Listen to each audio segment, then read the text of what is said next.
السلام علیکم ورحمۃ اللہ وبرکاتہ، نحمده ونصلی علی رسولہ الکریم، اما بعد، فاعوذ باللہ من الشیطان الرجیم، بسم اللہ الرحمن الرحیم، رب اشرح لی صدری ویسر لی امری واحلل عقدۃ من لسانی یفقہوا قولی۔ الحمدللہ آج ہم سب رمضان راشن کے بارے میں اکٹھے ہوئے ہیں کہ اس کے بارے میں کچھ گفتگو کی جائے، اس کانسیپٹ کو سمجھا جائے کہ ہم یہ کام کیوں کرتے ہیں اور پھر اس کام کو ہمیں کیسے کرنا چاہیے، اس کام کا فائدہ کیا ہے اور کیا یہ واقعی کرنا بھی چاہیے یا نہیں، اور اگر کرنا چاہیے تو کس طریقے سے کرنا چاہیے تاکہ ہم اللہ سبحانہ تعالیٰ سے اجر لے سکیں اور ہم اپنے مسلمان ہونے کی حیثیت سے جو ذمہ داریاں ہیں ان کو بھی پورا کر سکیں۔ کھانا کھلانے کے بارے میں قرآن مجید کے اندر سورۃ الانسان میں اللہ سبحانہ تعالیٰ فرماتے ہیں وَيُطْعِمُونَ الطَّعَامَ عَلَى حُبِّهِ مِسْكِينًا وَيَتِيمًا وَأَسِيرًا إِنَّمَا نُطْعِمُكُمْ لِوَجْهِ اللَّهِ لَا نُرِيدُ مِنكُمْ جَزَاءً وَلَا شُكُورًا۔ اور خود کھانے کی محبت کے باوجود وہ مسکین اور یتیم اور قیدی کو کھانا کھلاتے ہیں اور انہیں کہتے ہیں کہ ہم تمہیں صرف اللہ کے چہرے کی خاطر کھلاتے ہیں، ہم تم سے نہ کوئی بدلہ چاہتے ہیں اور نہ شکریہ۔ یہ اہل ایمان کی صفت بیان ہوئی ہے، جو لوگوں کو جن میں مسکین، یتیم اور اسیر شامل ہیں اللہ کی محبت میں اور کھانے کی محبت کے باوجود ان کے کھانے کا انتظام کرتے ہیں، یعنی مسکینوں کے کھانے کا انتظام کرتے ہیں، یتیموں کے کھانے کا انتظام کرتے ہیں، قیدیوں کے کھانے کا انتظام کرتے ہیں، اور یہ خالصتاً اللہ کے چہرے کی خاطر کھلاتے ہیں، باوجود اس کے کہ وہ خود بھی کھانے کے محتاج ہوتے ہیں، بعض اوقات ضرورت مند ہوتے ہیں، پھر بھی وہ اوروں کو ترجیح دیتے ہیں۔ اور عمومی طور پر بھی آپ دیکھیں تو ہمارے مال میں فقراء کا حق ہے۔ سورۃ المعارج میں اللہ تعالیٰ فرماتے ہیں والذین فی اموالہم حق معلوم للسائل والمحروم، وہ جن کے مالوں میں ایک مقرر حصہ ہے سوال کرنے والے کے لیے اور اس کے لیے جسے نہیں دیا جاتا، محروم کے لیے۔ تو بیسیکلی الہدا کے جو کھانا کھلانے اور راشن تقسیم کرنے کے پروجیکٹس ہیں، یہ ایسے ہی محروم لوگوں کی مدد کے لیے ہیں، مساکین کے لیے ہیں، ایسے لوگوں کے لیے کہ جو اپنی ضروریات صحیح طور پر پوری نہیں کر سکتے، اور سب سے بنیادی اور پہلی ضرورت انسان کی کھانا پینا ہوتی ہے۔ سال بھر جو پروجیکٹ چلتا ہے وہ تو تعاون المسکین کا ہے، الہدا دسترخوان کا ہے، لیکن ہر سال کئی سالوں سے الحمدللہ ہم سب سالانہ رمضان کی آمد کے موقع پر، جو کہ نیکیوں کمانے کا ایک بہترین موقع ہے، ہم راشن تقسیم کرتے ہیں، اور یہ سلسلہ کئی سالوں سے چلا آ رہا ہے، کیونکہ اسلام میں ایسے لوگوں کو، ضرورت مند لوگوں کو کھانا کھلانے کا حکم بھی دیا گیا ہے۔ نبی صلی اللہ علیہ وسلم نے فرمایا بھوکے کو کھانا کھلاؤ، بیمار کی تیمارداری کرو اور قیدی کو رہائی دلاؤ۔ اور دوسرے کو کھانا کھلانا ایک کٹھن کام بھی ہے، جیسے کہ قرآن مجید میں آتا ہے فَلَقْتَحَمَ الْعَقَبَةَ وَمَا أَدْرَاكَ مَا الْعَقَبَةُ فَكُّ رَقَبَةٍ أَوْ إِطْعَامٌ فِي يَوْمٍ ذِي مَسْغَبَةٍ يَتِيمًا ذَا مَقْرَبَةٍ أَوْ مِسْكِينًا ذَا مَتْرَبَةٍ۔ پھر وہ مشکل گھاٹی میں نہ گھسا۔ یہ مشکل گھاٹی کیا ہے؟ اور تجھے کس چیز نے معلوم کروایا کہ وہ مشکل گھاٹی کیا ہے؟ وہ گردن چھڑانا، یعنی یہ مشکل کاموں میں سے ہے، یا کسی بھوک والے دن میں کھانا کھلانا ہے، یا کسی قرابت والے یتیم کو یا مٹی میں ملے ہوئے مسکین کو۔ یعنی جب ضرورت زیادہ ہو تو اس موقع پر، خاص طور پر جب انسان خود بھی محتاج ہو، تو دوسروں کی بھوک کا خیال کرتے ہوئے انہیں کھانا کھلانا۔ کھانا کھلانا انبیاء کی صفت بھی ہے۔ آپ جانتے ہیں کہ ابراہیم علیہ السلام کے پاس جب فرشتے آئے تو انہوں نے ان کو معزز مہمان سمجھا، انہوں نے آ کے سلام کیا، اور سلام کرتے ہی، سلام کا جواب دیتے ہی فراغ الی اہلہ فجاء بعجل سمین، چپکے سے وہ اپنے گھر والوں کی طرف گئے اور بھنا ہوا موٹا تازہ بچڑا لے آئے، یعنی مہمانوں کی مہمان نوازی کے لیے۔ نبی صلی اللہ علیہ وسلم نے عورتوں کو بھی تلقین کی ہے کہ وہ بھی اپنے ہمسایوں کو اپنے کھانے میں شریک کرتی رہیں۔ آپ فرمایا کرتے تھے اے مسلمان عورتوں، تم میں کوئی اپنی ہمسائی کے گھر بکری کا ایک کھر بھیجنے کو بھی حقیر نہ سمجھے، یعنی جو بھی میسر ہو، تھوڑا ہو یا زیادہ، دوسروں کو اس میں شریک کیا جائے، اور نہ صرف یہ کہ خود کھلایا جائے بلکہ دوسروں کو بھی ابھارا جائے۔ سورۃ الحاقہ میں آتا ہے کہ وہ لوگ جو جہنم میں جائیں گے ان میں سے ایک تو ان کی صفت ہوگی کہ انہ کان لا یؤمن باللہ العظیم، بلا شبہ وہ بہت عظمت والے اللہ پر ایمان نہیں رکھتا تھا، ولا یحض علی طعام المسکین، اور نہ مسکین کو کھانا کھلانے کی ترغیب دیتا تھا. یعنی جہنم میں جانے کے لیے تو اتنا ہی کافی تھا کہ وہ ایمان نہیں رکھتا، لیکن خاص طور پر ایک اور جرم کی طرف اشارہ کیا گیا، اور وہ کیا ہے کہ وہ دوسروں کو، مسکینوں کا خیال رکھنے کے لیے نہیں کہتا تھا. اس سے کیا پتہ چلتا ہے کہ ہمیں نہ صرف یہ کہ خود کھلانا ہے، خود اپنے مال میں سے دینا ہے، بلکہ اوروں کو بھی ترغیب دلانی ہے. یہ بھی ہماری ذمہ داریوں میں سے ہے. اور سورۃ المعون میں فرمایا ارأیت الذی یکذب بالدین فذلک الذی یدع الیتیم ولا یحض علی طعام المسکین. کیا تم نے اس شخص کو دیکھا جو جزا کو جھٹلاتا ہے، یعنی آخرت کو، قیامت کے دن کو، جو بدلہ ملے گا یوم الدین کو؟ یہی تو ہے جو یتیم کو دھکے دیتا ہے اور مسکین کو کھانا کھلانے کی ترغیب نہیں دیتا. یعنی مسکین کے کھانے کی ترغیب دینا، دوسروں کو اس نیک کام میں شریک کرنا، یہ ہماری ذمہ داری بنتی ہے. ابو درداء رضی اللہ عنہ اپنی بیوی کو مساکین کی وجہ سے زیادہ شوربہ بنانے کی ترغیب دیتے تھے. وہ کہتے تھے کہ ہم نے ایمان لانے کے ساتھ آدھی زنجیر اتار پھینکی ہے، یعنی جہنم کی زنجیر آدھی اتار پھینکی ہے، کیا ہم باقی کی آدھی بھی نہ اتار پھینکیں؟ اور یہ بات انہوں نے اسی آیت سے اخذ کی کہ ایمان کے ساتھ وہ آدھی زنجیر اتار دی. اور دوسری یہ ہے کہ یتیم اور مسکین کا خیال رکھنا اور ان کو کھانا کھلانا. تو یہ ہمارے روزمرہ کے جو ہم نیک کام کرتے ہیں، نماز، قرآن کی تلاوت، تعلیم، درس و تدریس، اور اس کے علاوہ باقی کام، ان میں یہ کام جو ہے کھانا کھلانے والا، اس کو بھی ہم اپنی لسٹ میں شامل کر لیں. اگر ممکن ہو تو روزمرہ کے کاموں میں کچھ نہ کچھ شامل کر لیں. ورنہ الحمدللہ اللہ نے یہ پلیٹ فارم اسی لیے مہیا کیا ہے کہ اگر ہمارے اپنے پاس وقت نہیں ہے، موقع نہیں ہے، ہمیں طریقہ نہیں آتا، ہم سب تک نہیں پہنچ سکتے، تو پھر ہم سب اپنے پیسے ایک جگہ جمع کریں اور وہاں سے راشن خریدا جائے، وہاں سے طعام مسکین کی پلاننگ کی جائے اور ضرورت مندوں تک پہنچا جائے. تو اس میں بہت سے لوگوں کے لیے سہولت ہو جاتی ہے، خاص طور پر وہ لوگ جو ملک سے باہر رہتے ہیں اور وہ اپنے ارد گرد کوئی ایسے مساکین نہیں پاتے، تو وہ مالی طور پر مدد کر کے اس کام میں شریک ہو سکتے ہیں. اور پھر یہ ہے کہ اس کام کے لیے خصوصاً یعنی سال بھر بھی راشن کی ڈسٹریبیوشن کسی نہ کسی شکل میں ہوتی رہتی ہے، پکا ہوا کھانا کھلانے کے علاوہ، لیکن خصوصاً رمضان میں کیوں کھانا کھلانے کا بندوبست کیا جائے؟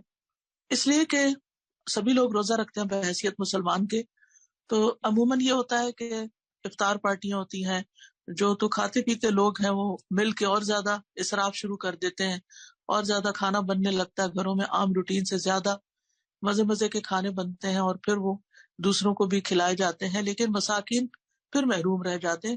خصوصاً وہ جو دور دراز کے گاؤں میں، گوٹھوں میں، ڈیروں میں، ایسی جگہوں پہ رہتے ہیں جہاں عام لوگ نہ پہنچتے ہیں، کیونکہ شہر کے بھی جو امیر لوگ ہیں وہ غریب لوگوں کو دیتے ہیں تو اس شہر کے اندر کی کچی بستیوں تک پہنچ جاتے ہیں. لیکن شہر سے باہر دور دراز کے علاقے، تو الہدا کا مقصد کیا ہے کہ ہم ایسی جگہوں پر پہنچے جہاں عام لوگ نہیں پہنچتے، اور ایسے ضرورت مندوں کو پہچانے کہ جو سفید پوش ہوتے ہیں اور ان کو عام لوگ نہیں پہچانتے، لیکن ان کے قریبی ساتھی اور قریب میں رہنے والے لوگ ان کی ضرورت کو سمجھتے ہیں. تو بطور خاص رمضان میں جب وہ روزے سے ہیں اور ان کا بھی دل چاہتا ہے کہ کوئی ایسی چیز کھائیں کہ جس سے وہ اگلے روزے کے لیے طاقت پائیں، تو ان کے لیے انتظام کرنا بھی ضروری ہے. رسول اللہ صلی اللہ علیہ وسلم نے فرمایا جس نے روزے دار کا روزہ افطار کرایا اسے ان روزے داروں کے برابر ثواب ملے گا، لیکن ان کے ثواب میں کچھ کمی نہیں ہوگی. تو یہ افطار بھی ہے اور سحور کے لیے بھی، یعنی جب ہم رمضان راشن دے دیتے ہیں تو اس میں صرف افطاری کا سامان نہیں ہوتا، وہ سحری میں بھی استعمال ہوتا ہے. رسول اللہ صلی اللہ علیہ وسلم جو تھے وہ دوسروں کو سحری میں شریک کرتے تھے. ارباز بن ساریہ کہتے ہیں کہ رسول اللہ صلی اللہ علیہ وسلم نے مجھے رمضان میں سحری کے لیے بلایا اور فرمایا آؤ مبارک کھانا کھا لو. تو آپ کا یہ جو رمضان راشن دینا ہے یہ ایک طرح سے ایک بابرکت کام بھی ہے. بہت سے سلف صالحین جب روزہ رکھتے تھے تو اپنی افطاری کے کھانے میں دوسروں کو ساتھ کھلانے کو ترجیح دیتے تھے. ان میں سے خصوصاً حضرت عبداللہ بن عمر، داؤد تائی، مالک بن دینار اور احمد بن حنبل کا ذکر ملتا ہے. ابن عمر یتیموں اور مساکین کے ساتھ روزہ افطار کرتے تھے. اگر ابن عمر کو یہ علم ہو جاتا کہ ان کے گھر والوں نے ان کو مساکین اور یتیموں سے دور ہٹا دیا ہے تو اس رات وہ افطاری نہ کھاتے، یعنی روزہ تو کھول لیتے لیکن وہ پھر کھانا نہیں کھاتے تھے، یعنی اتنا زیادہ وہ احساس کرتے تھے. اور گھر والوں کے ساتھ یہ معاملہ اس لیے تاکہ اس چیز کو وہ بھی اہمیت دیں. اور پھر یہ ہے کہ اکیلے افطار کی بجائے لوگوں کے ساتھ مل کر افطار کرنا جو ہے وہ زیادہ افضل ہوتا ہے. ابو سوار ادبی کہتے ہیں کہ بنو ادی کے کچھ لوگ مسجد میں نماز پڑھتے تھے، ان میں سے کسی ایک نے کبھی اکیلے اس طرح افطاری نہیں کی کہ وہ کھانے پر اکیلے ہوں. اگر ان کو کوئی کھانے والا ساتھ مل جاتا تو وہ کھا لیتے، ورنہ وہ اپنا کھانا مسجد کی طرف لے جاتے تو وہ لوگوں کے ساتھ کھاتے اور لوگ ان کے ساتھ کھاتے. اسی لیے آپ دیکھیں کہ یہاں ویسٹ میں مساجد کے اندر افطاری کا انتظام ہوتا ہے. لوگ اپنے پیسے اکٹھے کر لیتے ہیں، یا پھر ایک دن ایک شخص پورے مہینے کے لیے لوگ اپنا اپنا دن لکھوا دیتے ہیں اور اس دن کی افطاری کے پیسے وہ جمع کراتے ہیں. لوگ اپنے اپنے کاموں سے جاب سے واپس آتے ہیں اور مساجد کے اندر افطار بھی ہوتی ہے، کوئی لیکچر بھی ہو جاتا ہے، اور اس کے ساتھ یہ کہ پھر نماز بھی ہو جاتی ہے. چونکہ کھانا کھایا ہوتا ہے تو پھر بعد میں کچھ وقفے کے بعد تراویح شروع ہو جاتی ہے تو تراویح بھی پڑھ لیتے ہیں. تو اس طرح خواتین کو بھی تراویح پڑھنے کا موقع مل جاتا ہے، مرد حضرات کو بھی، اور بچے بھی مساجد کو دیکھ لیتے ہیں. یعنی اس میں کئی ایک خیر کے کام شامل ہو جاتے ہیں. پھر اسی طرح کچھ سلف صالحین تو ایسے تھے جو خود روزہ رکھتے اور بیٹھ کر دوسرے غریب و مسکینوں کی خدمت کرتے اور ان کو کھانا کھلاتے، ان کو راحت پہنچاتے. ان میں خصوصاً حضرت حسن بصری اور عبداللہ بن مبارک ہیں. اور ویسے بھی دیکھیں تو کھانے کھلانے کا اجر ہے کسی بھی شکل میں، چاہے کھجور ہو، فروٹ ہو، دودھ ہو، چاول روٹی ہو، یا آٹا راشن ہو، کوئی بھی چیز ہو، یعنی جو کھانے کی چیز ہے. ابن عمر کہتے ہیں کہ ایک آدمی نبی صلی اللہ علیہ وسلم کے پاس آیا اور کہا، اے اللہ کے رسول، کون سے لوگ اللہ کو زیادہ محبوب ہیں اور کون سے اعمال اللہ کو زیادہ پسند ہیں؟ تو رسول اللہ صلی اللہ علیہ وسلم نے فرمایا، وہ لوگ اللہ تعالیٰ کو زیادہ محبوب ہیں جو دوسروں کے لیے سب سے زیادہ فائدہ مند ہو. اب اس موقع پر ہمیں یہ سوچنا ہے کہ ہم کس طرح دوسرے لوگوں کے لیے زیادہ سے زیادہ فائدے کے بن سکتے ہیں. اور اللہ عز و جل کے نزدیک سب سے پسندیدہ اعمال یہ ہیں: کسی مسلمان کو خوش کرنا، یا اس سے کسی تکلیف کو دور کرنا، یا اس کا قرضہ ادا کر دینا، یا اس سے بھوک کو دور کرنا. اور پھر یہ ہے کہ انسان خود بھی کھاتا ہے تو وہ بھی صدقہ شمار ہوتا ہے، بچوں کو کھلاتا ہے وہ بھی، بیوی کو کھلاتا ہے. نبی صلی اللہ علیہ وسلم نے فرمایا، تمہارا اپنے آپ کو کھلانا تمہارے لیے صدقہ ہے، تمہارا اپنے بیٹے کو کھلانا تمہارے لیے صدقہ ہے، تمہارا اپنی بیوی کو کھلانا تمہارے لیے صدقہ ہے، تمہارا اپنے خادم کو کھلانا تمہارے لیے صدقہ ہے. یہ وہ صدقہ نہیں جو مساکین کے لیے ہوتا ہے، اس سے مراد یہ ہے کہ یہ بھی ایک نیکی کا کام ہے. اور پانی کا ایک گھونٹ پلانا بھی صدقہ ہے. اور معمولی چیز بھی، جیسے ایک حدیث میں آتا ہے نا کہ آپ صلی اللہ علیہ وسلم نے فرمایا کہ اپنے اور آگ کے درمیان میں آڑ بناؤ، خواہ کھجور کے ایک ٹکڑے سے ہی کیوں نہیں، یعنی اس کو ہی صدقہ کر کے. اور پھر خاص طور پر جہاں بیوہ خواتین ہوں، یتیم بچے ہوں، مساکین ہوں، ان کے لیے جو دوڑ دھوپ کرتا ہے، ان تک یہ سب کچھ پہنچاتا ہے، چاہے آپ فنڈ ریزنگ کر رہے ہوں، پیسے اکٹھے کر رہے ہوں، پیسے گن رہے ہوں، پیسے ان سے راشن خرید رہے ہوں، اور راشن خریدنے میں جتنا بھی پروسیس ہے وہ سب، پھر اس کے بعد ڈسٹریبیوشن کا جتنا مرحلہ ہے، یعنی ان کے گھروں تک جب تک چیز پہنچ نہیں جاتی تو یہ ساری دوڑ دھوپ ہے. نبی صلی اللہ علیہ وسلم نے فرمایا، بیوہ اور مسکین کے لیے دوڑ دھوپ کرنے والا ایسا ہے جیسے کہ اللہ کے راستے میں جہاد کرنے والا، یا رات کو نماز قائم کرنے والا اور دن میں روزہ رکھنے والا. یعنی اتنا زیادہ اجر ہے ایسے محروم لوگوں کی خدمت کرنے میں. اسی طرح یتیم بچوں کے کھانے پینے کی ذمہ داری لینا، نبی صلی اللہ علیہ وسلم نے فرمایا، جو شخص مسلمان ماں باپ کے کسی یتیم بچے کو اپنے کھانے اور اپنے پینے میں اس وقت تک شامل رکھتا ہے جب تک وہ اس مدد سے مستغنی نہیں ہو جاتا، یعنی خود کمانے لگ جائے، تو اس کے لیے یقینی طور پر جنت واجب ہو جاتی، یعنی جو یتیم کا خیال رکھتا ہے اس کی بات کی جا رہی ہے. اور پھر یہ ہے کہ ہم جو بھی خرچ کرتے ہیں یہ اللہ سبحانہ تعالیٰ کے پاس جا کر بہت، یعنی اجر و ثواب میں بڑھتا چلا جاتا ہے. رسول اللہ صلی اللہ علیہ وسلم نے فرمایا، بے شک اللہ تم میں سے ہر ایک کی کھجور اور لقمے کو اس طرح بڑھاتا ہے جیسے تم میں سے کوئی آدمی اپنے گھوڑے کے بچھیرے کو بڑھاتا ہے، یہاں تک کہ وہ احد پہاڑ کے برابر ہو جاتا ہے. یعنی چاہے کھانے کا ایک لقمہ ہو یا کھجور ہو، وہ ہم اللہ کے راستے میں دے دیتے ہیں تو اللہ کے ہاں احد پہاڑ جتنا وہ، یعنی اجر و ثواب جمع ہو جاتا ہے. اور ویسے بھی قیامت کے دن آپ دیکھیں کہ ہر شخص اپنے صدقے کے سائے میں ہوگا، یہاں تک کہ لوگوں کے درمیان فیصلہ ہو جائے۔ ابو الخیر کے بارے میں آتا ہے کہ کوئی دن ایسا نہیں جانے دیتے تھے جس میں کوئی چیز، خواہ میٹھی روٹی یا پیاز یا اسی طرح کی کوئی نہ کوئی چیز صدقہ نہ کرتے، یعنی کچھ نہ کچھ وہ روزانہ ضرور دیتے تھے۔ اسی طرح نبی صلی اللہ علیہ وسلم سے پوچھا گیا کہ کوئی ایسی چیز بتا دیں جس سے جنت لازم ہو جائے، تو آپ نے فرمایا حسن کلام اور کھانا کھلانے کو لازم پکڑو۔ اور اب یہ ہے کہ یہ بات تو اچھی طرح واضح ہو گئی ہے کہ ہمیں یہ کام کرنا ہے اور کیوں کرنا ہے۔ یہ تو کیوں کا جواب ہے کہ اللہ کی رضا کے لیے کرنا ہے، اپنی عاقبت سنوارنے کے لیے کرنا ہے، اور کس کے لیے کرنا ہے وہ بھی ان حدیث سے واضح ہو گیا ہے۔ اب یہ ہے کہ کیسے کرنا ہے۔